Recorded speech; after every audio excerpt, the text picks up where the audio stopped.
Pada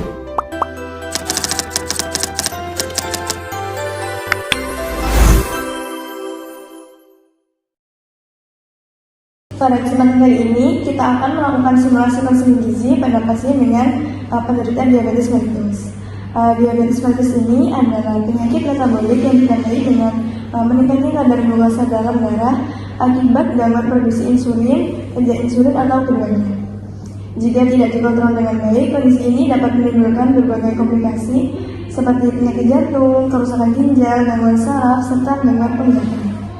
Oleh karena itu, melalui konseling gizi ini diharapkan ibu dapat memahami kondisi kesehatan ibu, mengetahui jenis makanan yang dianjurkan maupun yang perlu dibatasi, serta mampu menerapkan pola makan yang lebih sehat dalam kehidupan sehari-hari ibu. Baik, terima kasih. Selamat pagi Ibu. Selamat pagi. Perkenalkan, saya Naila, ahli gizi yang sedang melakukan praktek di ruangan ini. Saya mendapat rujukan oleh dokter untuk melakukan konseling gizi kepada ibu terkait kondisi diabetes yang ibu alami. Apakah benar dengan Ibu NM? Iya benar. Baik Ibu, sebelum kita mulai saya ingin memastikan apakah kondisi Ibu saat ini cukup nyaman untuk berbincang mengenai pola makan dan juga kesehatan Ibu? Iya, tidak apa-apa. Baik Ibu, terima kasih karena sudah meluangkan waktunya. Sebelum itu saya ingin menjelaskan terkait tujuan dari konseling ini. Tujuannya yaitu untuk membantu Ibu memahami bagaimana kondisi diabetes yang Ibu alami ini, serta membantu mengatur pola makan agar kadar gula darah Ibu ini lebih terkontrol. Baik. Semua informasi yang Ibu sampaikan akan dijaga kerahasiaannya dan digunakan untuk membantu perawatan Ibu. Jika ada yang kurang jelas, bisa Ibu tanyakan langsung kepada saya. Baik, di sini dari data yang ada, Ibu memiliki riwayat diabetes mellitus sejak sekitar 6 tahun yang lalu. Dan hasil pemeriksaan laboratorium menunjukkan adanya glukosa darah Ibu sebesar 187 mg, yang dimana ini termasuk sangat tinggi ya Ibu. Kemudian saya ingin bertanya, apakah benar akhir-akhir ini Ibu sering buang air kecil terutama pada malam hari? Iya benar. Apakah Ibu juga sering merasa cepat lelah? Iya, kadang saya merasa badan saya lemas. Oke, baik. Baik Ibu, keluhan tersebut memang sering terjadi pada penderita diabetes ketika kadar gula darah meningkat. Sebelum itu, saya akan melakukan pengukuran status gizi terlebih dahulu yang meliputi berat badan dan tinggi badan saja. Apakah Ibu bersedia? Bersedia. Baik, silakan Ibu. Untuk alasnya bisa dilepas, kemudian bisa naik timah. Tangan kita, ya baik. Kemudian untuk tinggi Ibu.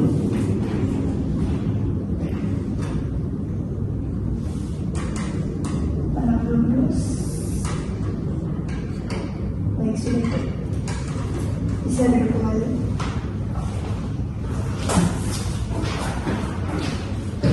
Baik, dari hasil pengukuran tadi didapatkan bahwa berat badan Ibu saat ini di 53 kg. Kemudian untuk tinggi badan Ibu di 156 cm.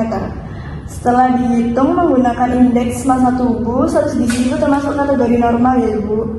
Sehingga berat badan ini masih dalam rentang yang baik. Kemudian walaupun berat badan Ibu normal, pengaturan pola makan tetap penting agar kadar gula darah Ibu lebih terkontrol. Sebelum membahas lebih lanjut, saya akan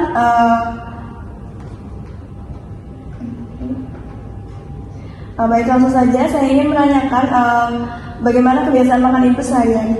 Biasanya dalam sehari Ibu makan berapa kali? Biasanya 3 kali sehari. Apakah Ibu juga mengonsumsi makanan seringan atau cemilan? Iya, kadang-kadang. Biasanya cemilan apa yang sering Ibu konsumsi? Kadang mengonsumsi kayak biskuit atau minuman manis.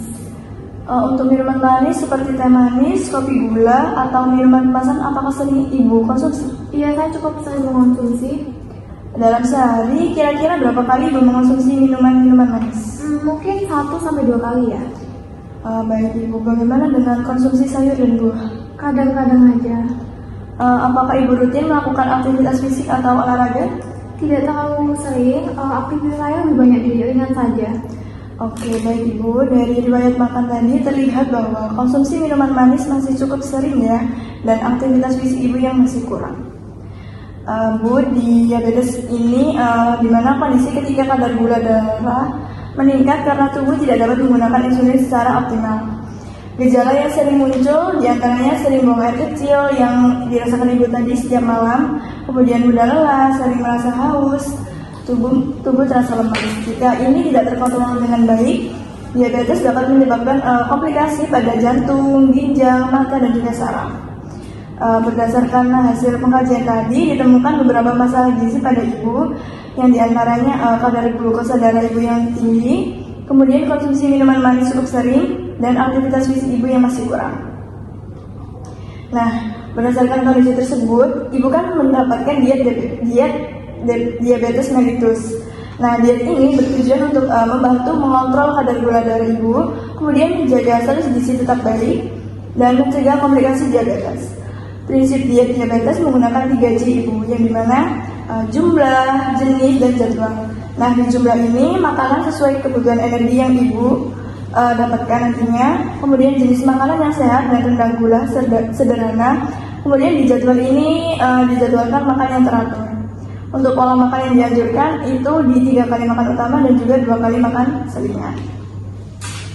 Nah, untuk membantu ibu memilih makanan, saya juga membawa leaflet daftar bahan makanan penukaran.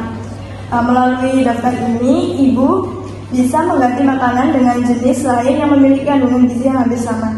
Seperti contohnya misal ibu makan nasi 50 gram, nah itu bisa ibu ganti dengan kentang yang takarannya sama. Nah, di dalam riwayat ini juga makanan dikelompokkan berdasarkan dari gizinya ibu, sehingga ibu bisa mengganti makanan tanpa mengubah kebutuhan gizinya. Kemudian di sini di dalam riwayat ini juga ada makanan yang dianjurkan dan juga makanan yang tidak dianjurkan. Untuk makanan yang dianjurkan di sini ada nasi merah, kemudian ikan, ayam tanpa kulit, tahu tempe, sayur hijau seperti bayam dan juga brokoli.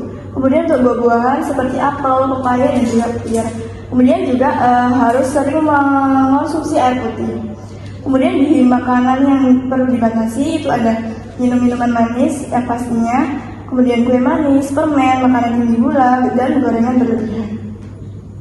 Kemudian di sini saya ada contoh menu sehari buat ibu, yang dimana makan paginya itu ibu bisa mengonsumsi nasi merah, telur rebus, tumis bayam, dan juga buahnya di buah pepaya. Kemudian di makan siang ibu bisa menggunakan mengonsumsi nasi putih, ikan panggang, sayur sop, dan juga buahnya jeruk. Kemudian di makan malam ibu bisa menggunakan nasi merah, tempe atau tahu, tumis buncis, dan buahnya apel. Untuk selingan ini ibu dianjurkan untuk memakan buah-buahan potong atau biskuit gandum. Baik, dari kebiasaan makan yang kita bahas tadi, menurut ibu bagaimana yang paling sulit untuk dikurangi?